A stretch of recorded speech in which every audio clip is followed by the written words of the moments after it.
All right. Hi everyone. Welcome to the first session uh, of our reading club of all the bolts that deals with different part of the Lightning Network. So we are going to cover every almost every part of the Lightning Network through the network protocol spec, which is written inside this GitHub repository. It's under Lightning slash bolts. Here, the bolt stands for basis of Lightning technology. So, if we go to the first one, that is the introduction, it tells us about all the bolts and the topic that they deal with. So, as we can see, the first bolt deals with the base protocol. Here, the base protocols mean how are the messages serialized and deserialized, and what are the different kind of messages and what do they mean. In the second one, we will discover all the messages related to the channel management, like opening a channel, adding HCLCs, revoking HCLCs, and all of those things. Third one is a bit cryptographic in nature, so we'll be discovering how the on-chain transactions are created in the Lightning Network through through the exchanges of all the messages that we would have read in Bolt 2, and so on and so on and so forth. So, so today would be a trivial session of just us reading through the base protocol and what a lightning message means and how do they look like in real life. So, all right, let's start. So, each of the messages that are exchanged between two nodes are encrypted messages. Those are not plain text messages. And the protocol, the bolt number that deals with the encryption and decryption of all the messages is specified in bolt number 8, as it is written here.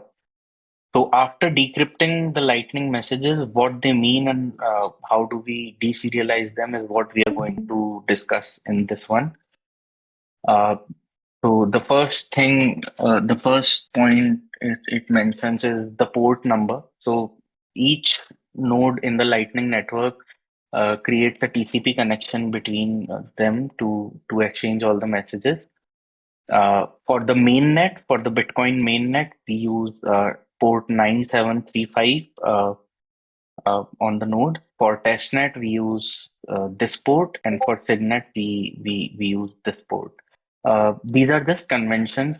Nodes can explicitly use some other port as well, but then they would have to explicitly write that with their node ID so that other nodes know uh, what node should they send the connection to.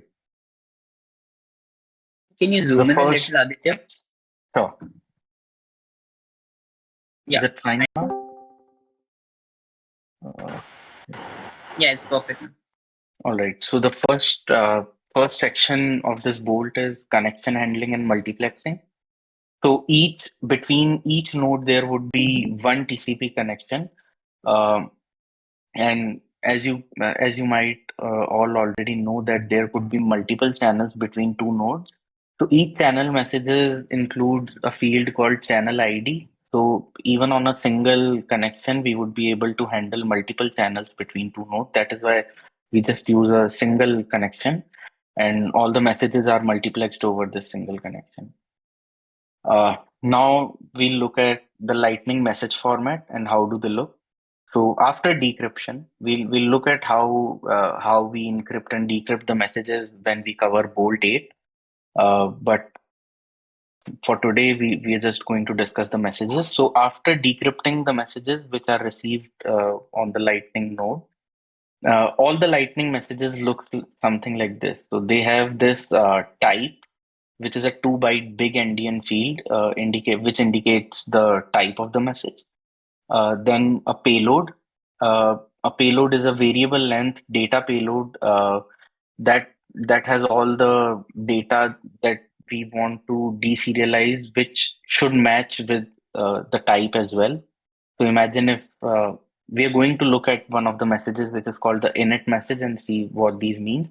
And then we have an optional extension which has a TLV stream. Uh, Here the extension is optional because all the messages has an option to be extended with new fields so that we can modify the messages in a backward compatible manner. So we can add a TLV stream which certain node might be able to understand to each of the messages, each of the Lightning messages to be backward compatible. Okay, the type field indicates how to interpret the payload exactly. So when we read the type and we would exactly know what the payload consists of and how to deserialize it. And the format for each individual type is defined by a specification in this repository. Exact. So for each message, we have a type, and then the format that is followed by the payload uh, would be inscribed in this repository. This is the main constitution of the Lightning Network. The type follows. Sorry, It's okay. Uh, Hello. just one question. Sure. Is the connection between nodes is via TCP, and Yes. how is the connection between a Lightning network and core? How is it handled? BTC core. Those are that is just in your local machine. So you run Bitcoin Core on your local machine and you send the data to the port 97 to the Lightning client. So you don't have to create a network. It's on your local machine. In case of Core Lightning, you run BTC Core and then the Lightning daemon would automatically communicate with Bitcoin Core. So that has nothing to do with network and all because it's in your same machine. And if you're using a remote client for Bitcoin Core, uh, you would have to give the API links to your Lightning node so that it can fetch the chain information from the blockchain. Okay, thank you. Thank you. All right. So the type follows it's okay to be odd rule. So this basically means that uh, for so a type is a big endian 2 byte field, right? So if this one is if type is an even number, uh, it should be known by both the nodes. If you send an unknown even type message, the your counterparty node would could like close the connection immediately. But if you send them an odd message type, they would either understand it, and if they don't, they would just safely ignore it. So that's just a convention that we follow in the Lightning Network. It's called it's okay to be odd rule. So nodes may send odd number types without ascertaining that the recipient understands it. But if you send an even number message, the node should understand it. Otherwise, the connection would be closed or your channel could be closed as well, force closed. All right. So the messages are grouped logically into 5 groups. These are the 5 groups: the setup and control, the channel management, the commitment related to all the commitment transactions and HTLCs, and the routing messages, and then the custom messages, which are left for experimental and like if some new features are added into the Lightning network. So for the setup and control, we use 0 to 31. For channel, we use 32 to 127, then 128 to 255. And these are the associated bolts, which describes all the messages and all the requirements of all the messages. Now, since we are using the TCP connection, uh, our our message cannot exceed the size of of a single TCP packet. Hence, all the Lightning messages has to be within this limit of 65,535 bytes. There could be no message which could be longer than this size limit. Uh, so yeah, that is required by the transport layer. Here we're using TCP connection. So yeah. Now these are the requirements. So this is how the bolts are written. Uh, uh, Beneath each section, you would find the requirements of the rules that should be followed by the sending node and the receiving node, beneath every message description as well. So as you can see in this section, it says a sending node. So the sending node, the sender, in our case, should follow these rules. It must not send a newly typed message, evenly typed message, not listed here without prior negotiation. So this is what I meant by the it's okay to be odd rule. So if you send an unknown evenly typed message, which is not listed inside this protocol spec, your counterparty could close the connection. Uh, must not send evenly typed TLV records without prior negotiation. So there is a initial round of negotiation that goes on between two nodes, which tells us what features do they support and what kind of messages can we send them. If they don't support a particular feature and we send them an evenly typed message of that particular feature, they could close the connection immediately. Uh, so yes, you can read all other requirements of the sending node on your own. These are just trivial things. So when defining a custom message, should pick a random type to avoid collision with other custom type. Obviously, the types are unique, so no two messages can have the same type. Otherwise, it would create a confusion of how to deserialize the payload. Uh, and then it gives the list of other experimentation types in this issue. Should pick an odd type identifier when regular nodes should ignore the additional data. So imagine if you want to introduce uh, an experimental feature between in your Lightning node, which is not inscribed in this particular protocol spec, you would need an odd type identifier so that if some node which is not aware of that experimental feature, it could safely ignore that particular message. And if that node supports that experimental feature, it would parse it and use it in the way that it is supposed to be. Uh, should pick an even type identifier when regular nodes should reject the message and close the connection. Obviously, the compulsory features are the compulsory feature messages are sent using an even type message. And these are the receiving node requirements. So yeah, by default, the public keys and the all the hashes that are sent over the Lightning Network are encoded as big endian. Uh, So big endian is an encoding scheme of compute of different hexadecimal numbers. So there are two types of endianness. It's called little endianness or big endianness. So in Lightning Network we use big endianness to encode all the Bitcoin public keys and the hashes. Length is limited to 65,535 bytes, as we have already discussed. Uh, and it's okay to be odd rule. So the advantage of following the TLV serialization method is if a particular node doesn't understand anything, it could safely ignore that particular blob of data if they don't want to parse it. For other serialization method, they would have to know about at least how to basically parse the data in order to like even skip it. So that is why the Lightning Network follows TLV data. It allows an easier extension of the messages and features. This is just a system architecture thing uh, about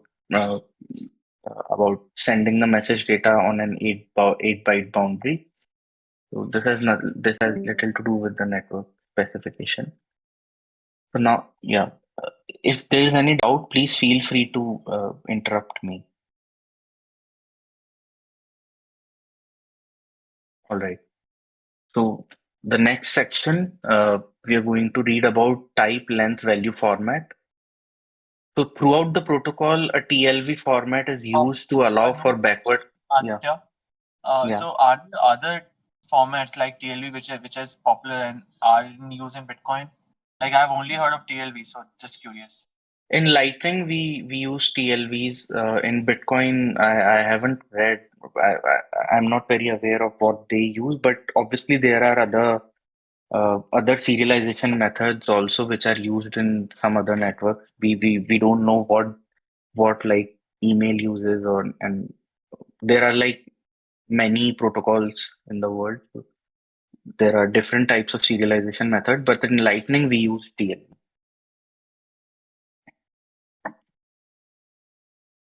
All right. Okay. So a TLV record. So this is a single TLV record. So there are two things. One is TLV stream, which consists of multiple, possibly one or more TLV records, and a single TLV records represent a single field encoded in this format. This big size is a type which is used in the Lightning Network. This is similar to, if you guys have heard of the compact size type in Bitcoin. This is similar to that, but it uses big endian format. Compact size maybe uses the little endian format.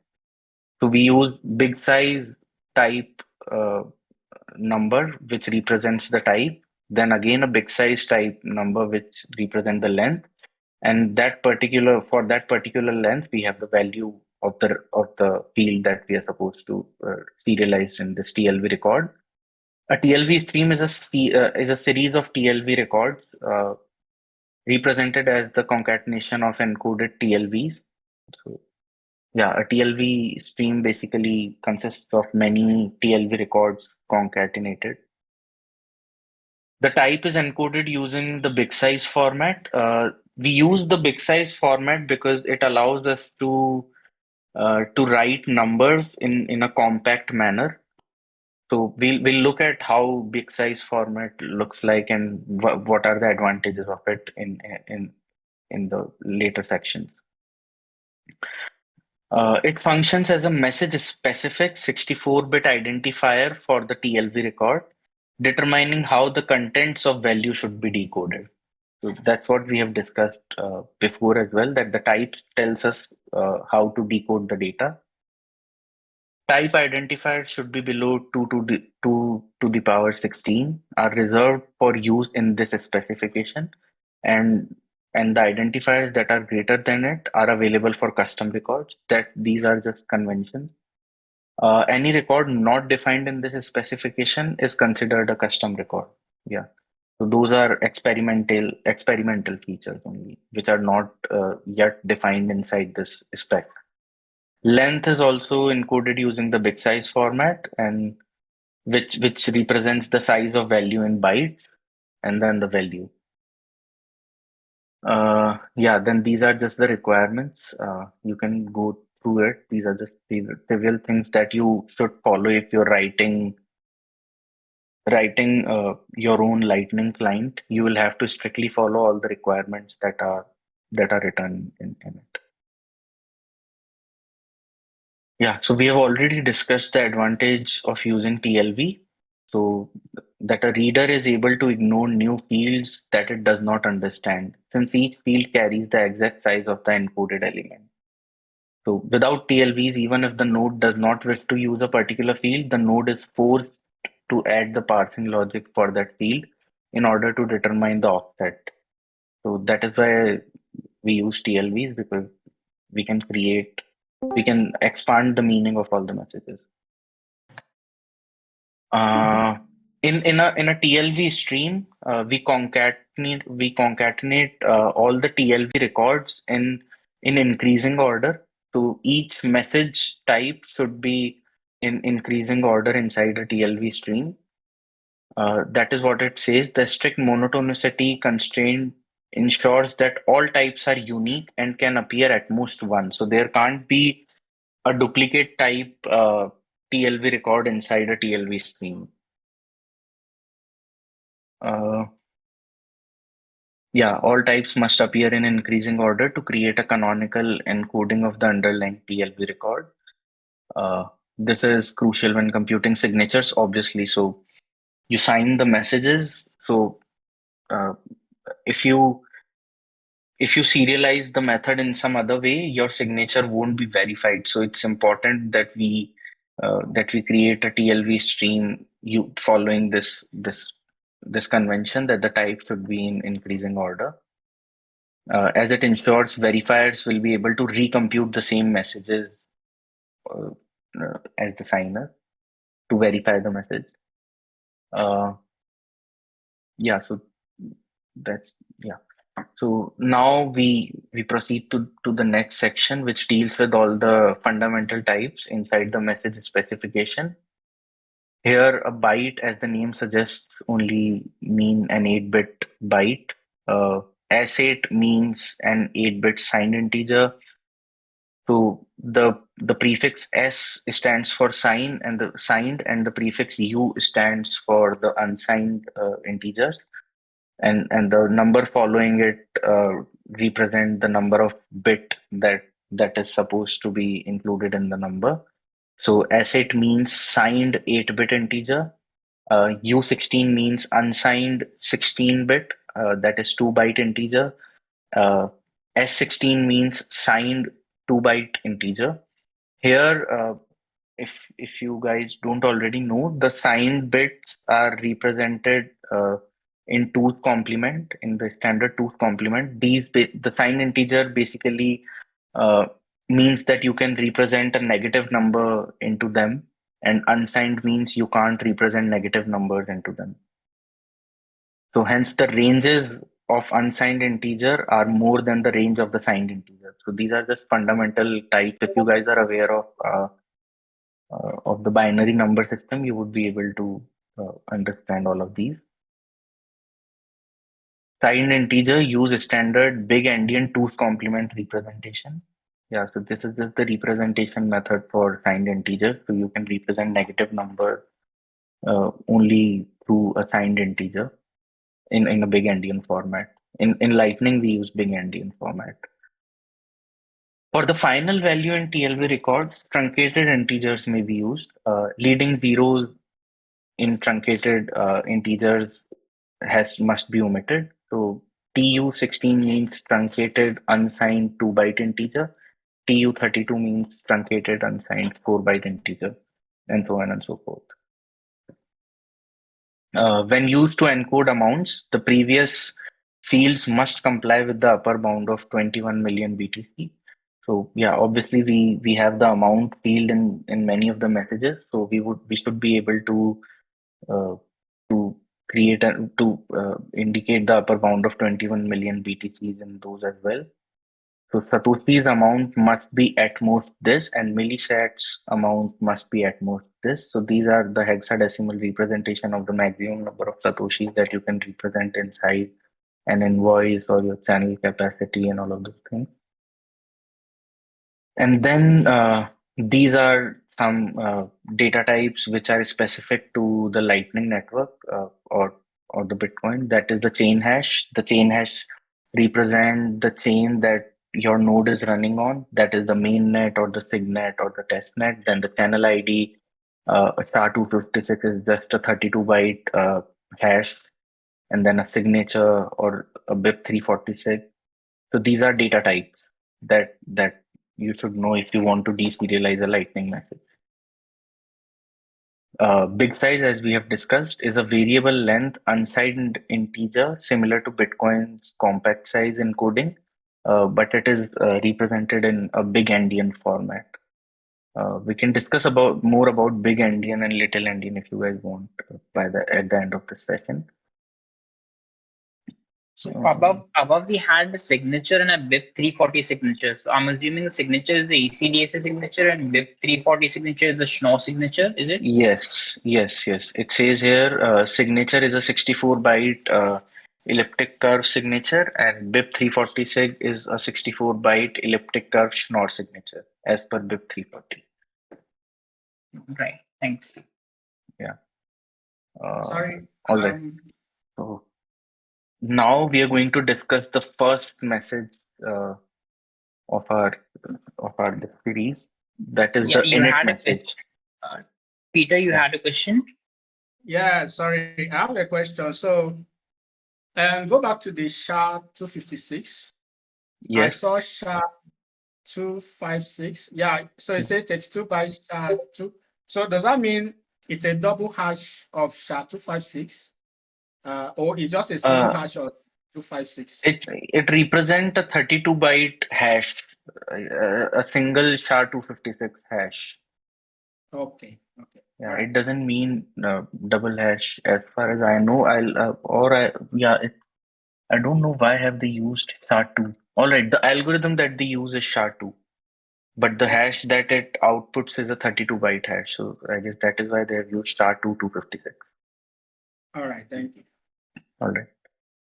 So the first message that is uh, exchanged between the nodes after the authentication is completed. Regarding the authentication, that would be discussed inside the Bolt 8. So once the TCP handshake is done and we have authenticated our node, the first message that the nodes exchanged is called the init message. Uh, yeah, the init message represent all the features that the particular node supports or basically understands, and all the features are specified inside Bolt 9. We are going to have a look at it later in later workshops. So basically, for each feature, we are allotted 2 bits, an even bit and an odd bit. If you want a feature to be understood by your counterparty compulsorily, you would have you should have set the even bit to 1, and if you want it to be an optional feature, you would use the odd bit.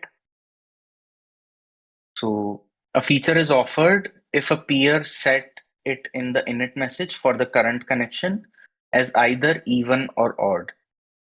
A fee so if if a particular for a particular feature, set the if you have set the even or odd bit on, it means that you have offered this feature to your counterparty, and a feature is negotiated if either both peers offered it, that is, both peer have either set the even or odd bit, or the local node offered it as even.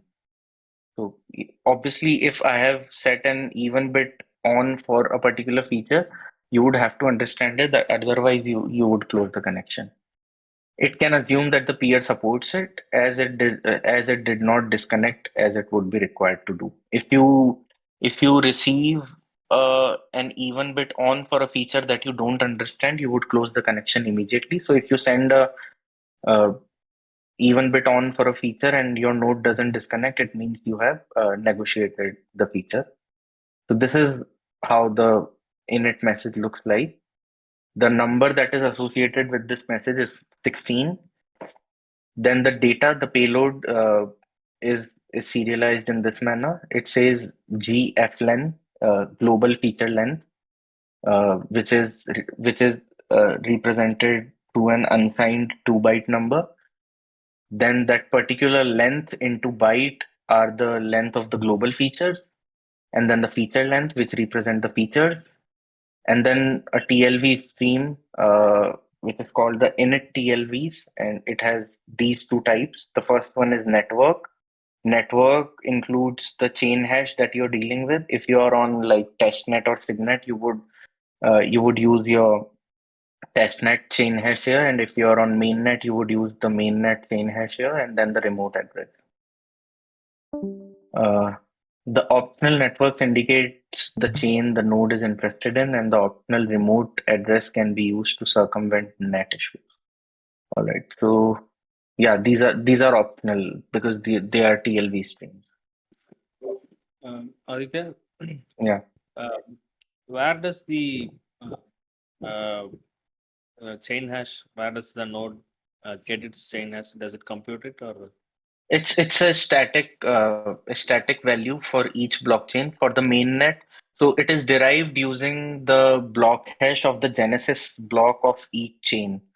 I forgot the method how we derive it, but it has to do with your Genesis block hash. So if you are on mainnet, you would fetch the block hash of the first block on the Bitcoin mainnet, and then you, I guess, change the NDNS and do something, and that is represented by the chain hash. If you're on testnet, you would use the block hash of the first block on the Bitcoin testnet. So that basically suggests to your counterparty on what network are we going to publish all our transactions and all of those things. I hope that clears your question. Yeah, thank you. Yeah, thank you. And it's a static value basically for it doesn't change. These are all the requirements that are supposed to be followed if you're writing your own Lightning client. You would you would have to follow all the rules that are written inside it. So yeah, you can go over it. There is nothing like new theoretical here. It just basically suggests what are the things that you have to deal with while sending or receiving the message. As you can see, it says must wait for receive init message before sending any other messages. So your Lightning client should not send any other messages before it has exchanged the init message. Must combine the two feature bitmaps into a logical feature map. All right. Upon receiving an unknown odd feature bit that are non-zero, must ignore the bit. So obviously, because odd features are allowed, they are optional. And if you receive an unknown even feature, you must close the connection. That because that is unknown. Upon receiving networks containing no common chain, may close the connection because you don't understand what blockchain your counterparty is going to uh, work upon. So yeah, there used to be two feature bit fields here, but for backward compatibility, they are now combined into one. We are going to discuss about features when we cover Bolt 9. This semantic allows both future and incompatible changes. Yeah. All right. So yeah, this was the first message that is exchanged when you connect to any of the counterparty on the network, the init message. The next section deals with the error and warning messages. So these are two kinds of messages to signify to your user that something has gone wrong, and you should either force close the channel or you should close the connection, or you should send a warning, which looks like this. So it it is of type 17, and warning is of type 1. And the data is serialized in this manner. It says the channel. It inscribes the channel ID and the length and the data. So if you basically imagine if you lost some state of your channel in your Lightning node, you would send an error message to your peer with uh, with the channel ID of the channel that you have lost your data for, then the length of the reason that you want to send, and then the length into byte. I mean, that particular length of data that you want to tell them as a reason. So imagine if you lost the state, you could literally just inscribe, I have lost the data state. Can you please force close the channel inside this message? So your peer would deserialize it and it would know that what has gone wrong. Then the warning message. Uh, for error messages, if you send an error message to your channel counterparty, they would force close the channel. And if you send a warning message to your counterparty, it would close the connection. We would look at it in here. Uh, should send error message for protocol violations or internal errors that make channels unusable or that make further communication unusable, and should send error with an unknown channel ID in reply to messages of type 32 to 255 related to unknown channels. Yeah. So basically, if you Uh, if you receive a message for any unknown channel ID which you don't recognize, you would send an error. Or if you have some internal error, you would send an error message. And may send a warning, and may set the channel ID to all zeros if the warning is not related to any specific channel. May send empty data fields, so empty data fields are also allowed. When failure caused by an invalid signature change, stack should include the raw hex encoded transaction. Yeah, so it basically says when would you send these error and warning messages. Upon receiving a warning messages, you should log the message for later diagnosis and may attempt to shut down if permitted at this point. Shutdown messages exchanged when you want to mutually close a channel. And upon receiving an error messages, you would fail the channel if the channel is with the sending node. So you would force close it. And if the channel ID is all zero, must fail all the channels. So if in case you have multiple channels and you want to force close all the channels, you would set the channel ID to all zero. Yeah, so the rational subsection defines the rationale behind the sending and receiving requirements.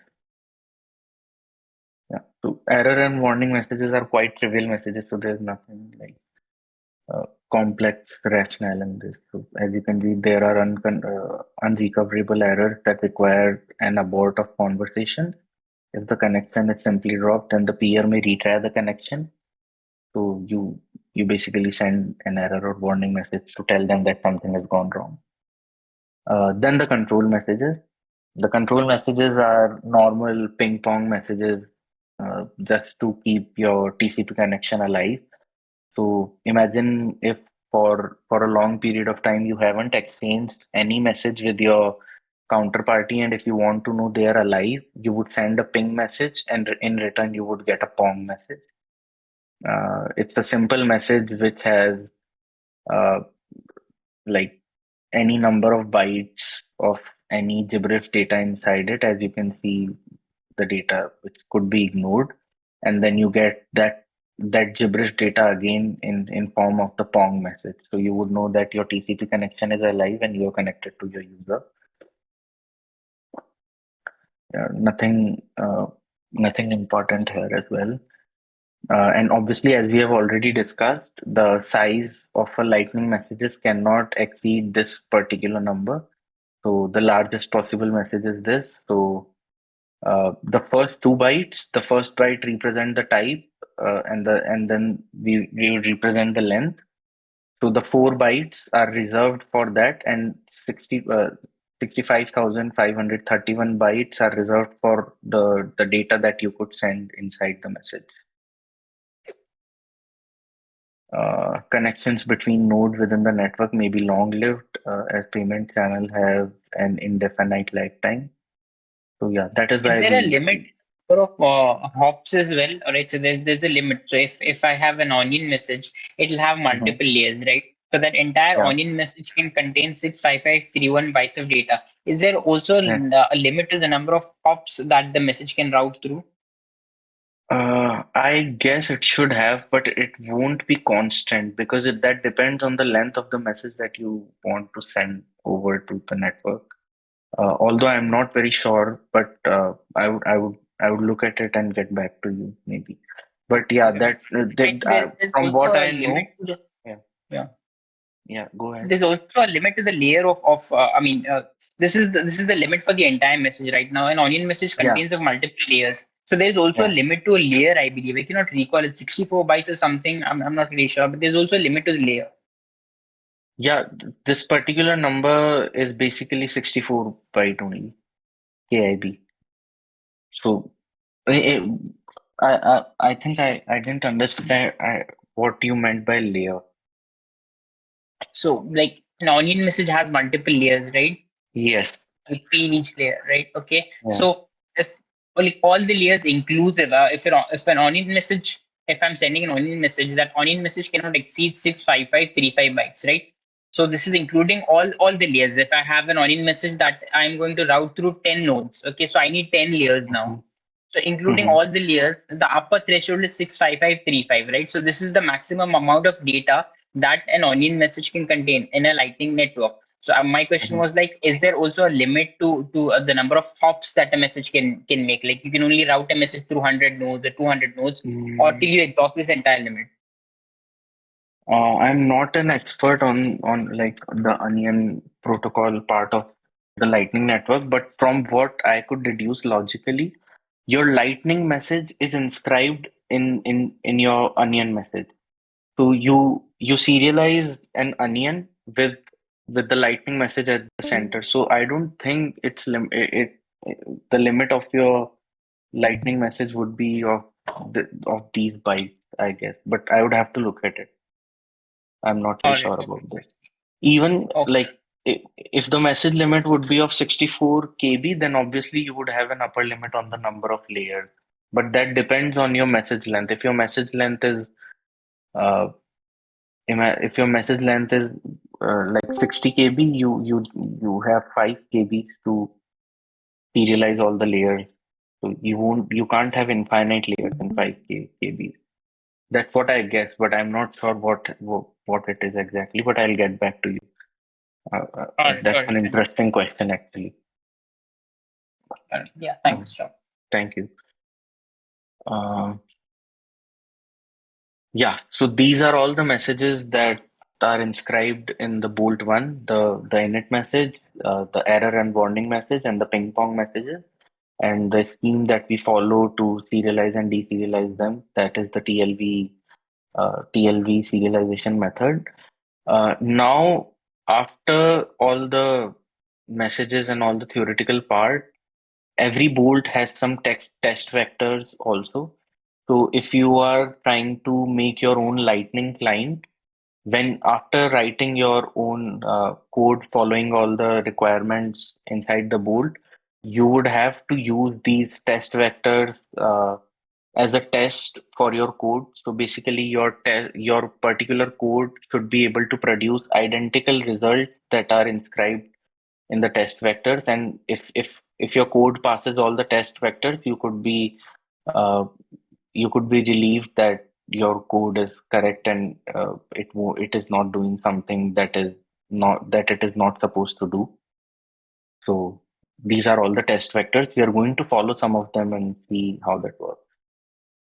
So the first one is the big size test vector. So as we have discussed, big size is basically to represent uh, numbers up to, I guess, 8 byte.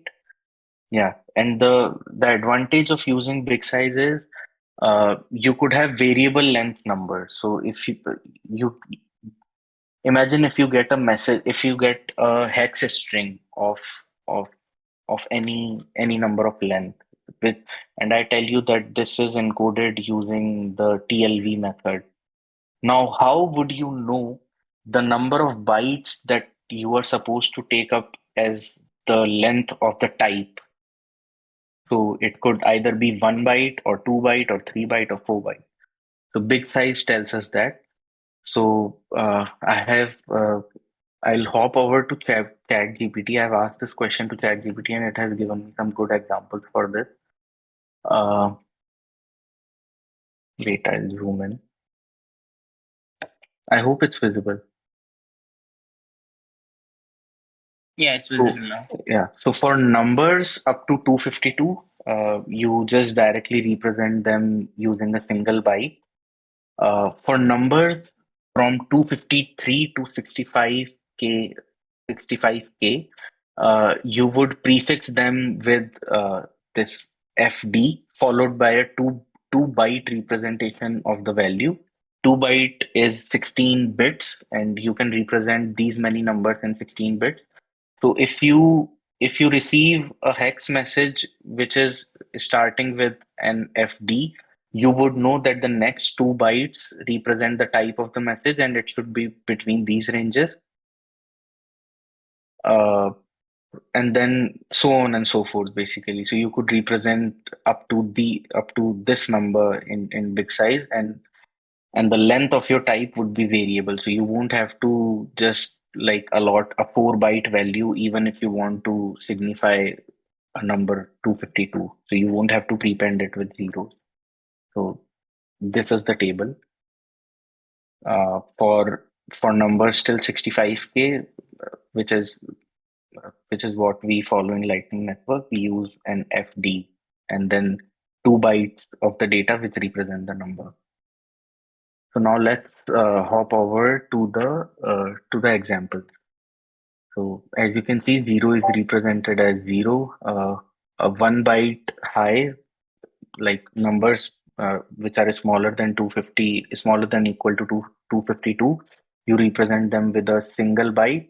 And numbers greater than 252 are represented with 3 bytes. The first byte represents that this particular number, for this particular number, you would have to look at the 2 bytes. So it starts with FD. That means 2 bytes represent the number, and that is 253. Uh, F represent the maximum 2 byte number, that is 65K, and so on and so forth. So the prefix tells us the the number of bytes that has to be taken up to get the number. So if you are writing your own big size compiler, basically an encoding and decoding scheme for it, you would just copy paste all these test vectors, and you would send this particular value to your encode and get the value from your decode and match if these two are look same, and if they don't look same, there is something wrong in your code. So that is why the test vectors are really important.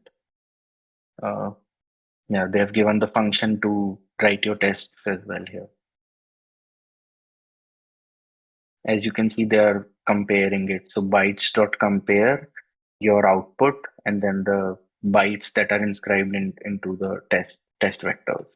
And if that fails, it says expected byte this. So yeah, these are just to create bug-free code. Then in Appendix B, we have type length value test vector. So if you are writing your code to serialize and deserialize TLV messages, uh, TLV streams, you should follow this particular test vector. So it creates two TLV streams. The first one is the N1 and the second one is N2. And this N1 has these TLV records inside it. The first one is called TLV1, which has the amount MSAT. MSAT is millisatoshi. TLV2, which has the short channel ID. TLV3, which has the point, that is the node ID and the amount. These messages don't mean anything. These are just to verify your code. And then other TLV stream, which is the N2 TLV stream, which has TLV1 as type 0 as amount MSAT and CLTV expiry. This gives all the decoding failures. As you can see, it uses FD, the first, and as we know, big size, if the type starts with FD, you should have 2 byte in like proceeding it so that you know uh, what the type means. But here it's empty, so it says type truncated. Here there is only 1 byte, so it says type truncated. Here we have sufficient bytes, so it says FD and then 2 bytes here. Here these 2 bytes mean one. It says not minimally encoded type, obviously, because to encode one, you don't need to like write it in this format, which is FD001. You could just write 01. So this is not minimally encoded. For this particular number, you have the type, but you don't have the length. it just has the type, which is 0101. So you could convert this to your uh, number system and 10 base number system and see what this number means. So it only gives the type but not the length. Again, length truncated. Now let's go on to some successes to see what a successful TLB stream looks like. Um, okay, decoding successes. So 0x means empty message. 0x21 means an unknown odd type. This one here is also an unknown odd type. Uh, where's TLVN1? All right, here. So in N1 namespace, in for the N1 TLV stream, these are the successful valid streams. So as you can see, the first one says the type of the field that we are following, which is one, and one is associated with TLV1 here, TLV1, and in TLV1 we have amount MSATs. In TLV2 we have short channel ID. So let's see if they follow it or not. Or not. Yeah. So for type 1, we have 00. That means value is TLV1 and the amount encoded is 0 because it's written 0 here. Then again, we encode a type TLV1 type message, and then it says the length of the message. 01 is the length of the message, and then the 1 byte here says 1, so the amount MSAT is 1. Here again, it's TLV1 type message. 0 to represent the number of length of your payload. So the 2 bytes here, it represents 0100. So this is in hexadecimal. So this corresponds to the number 256. So it says the amount MSAT is 256. Then again, a 3 byte message here. This hexadecimal number represents this. So this is how basically your lightning nodes basically sends these hexadecimal numbers over to your peer, and then your peer decodes it according to the spec. It basically sees the type of the message, and then it already knows how to decode it. So for example, in this particular message, as you can see, it is 01, which means the TLV1. Then the length of your payload, which is 4 byte. So one byte, 2 byte, 3 byte, and 4 byte. And then it knows that these 4 bytes represent the amount MSATs, and it would then get the decode the amount MSAT. Now let's see. So this one is also TLV1. For this stream, it sends a message of type 2, and as we know, the type 2 represents the short channel ID. So it says a message of type 2, and then it gives the length of the payload, 8 bytes. So 1 byte, 2 byte, 3 byte, 4, 5, 6, 7, and 8 bytes. And these 8 bytes, when decoded, belong to the short channel ID, which is this. Then we have the third TLV3. Then we have the length of the payload. Here's the length. And if we go on to the message and see how to deserialize it, as you can see, TLV3, the first data, the first thing that we have is the node ID, which is of point type. Then we have an unsigned 64-bit number, which represent amount MSATs. Then again a number. So let's see. Uh,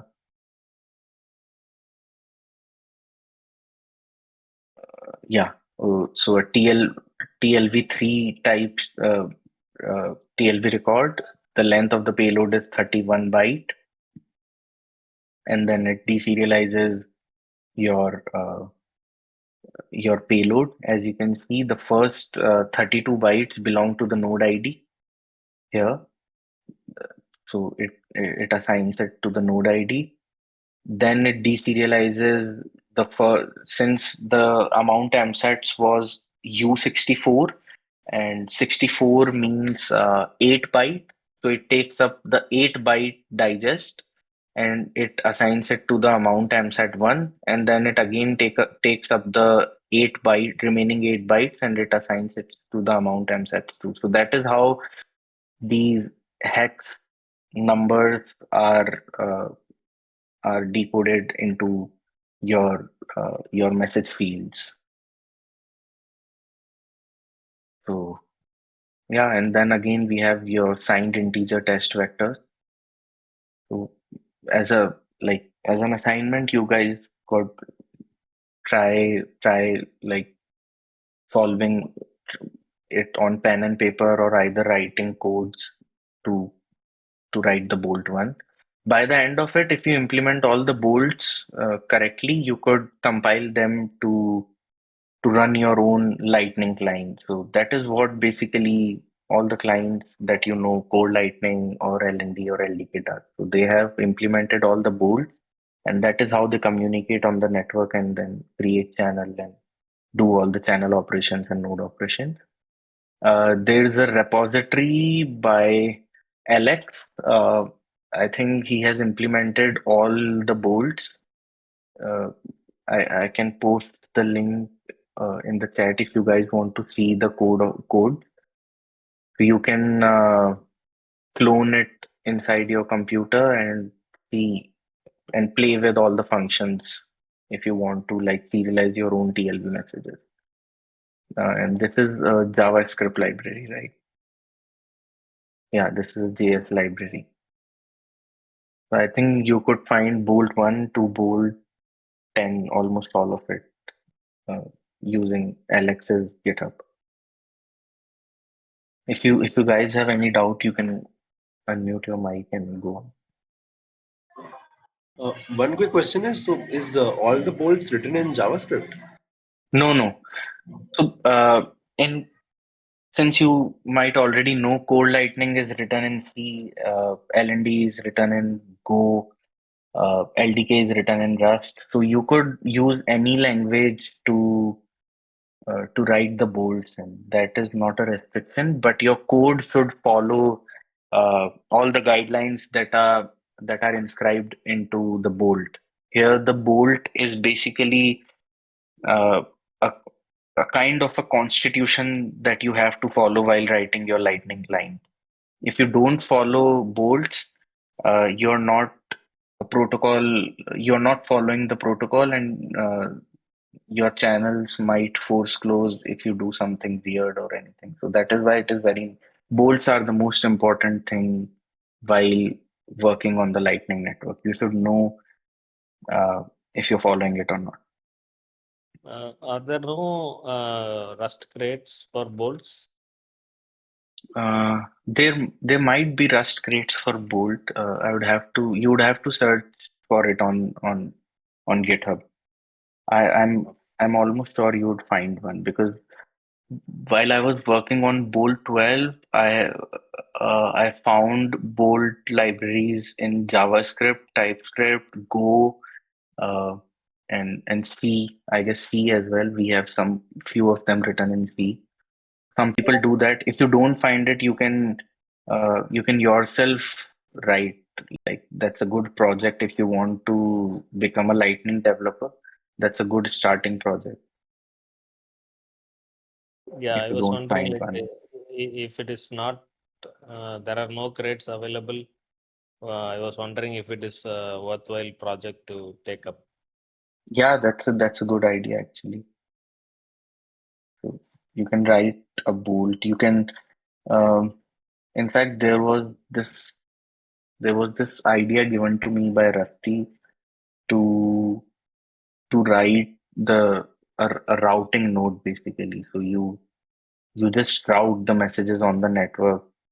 So I don't remember exactly, but I would have to implement a few bolts and then run them on my local computer, which would act as a routing node then. So So that could that's a good also be project. a, that could also be a can be packaged as a crate. Am I correct? Yeah, exactly.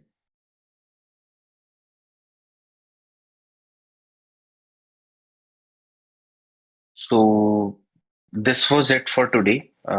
So the objective of these workshops is to give you an in-depth understanding of how Lightning clients work at the back end.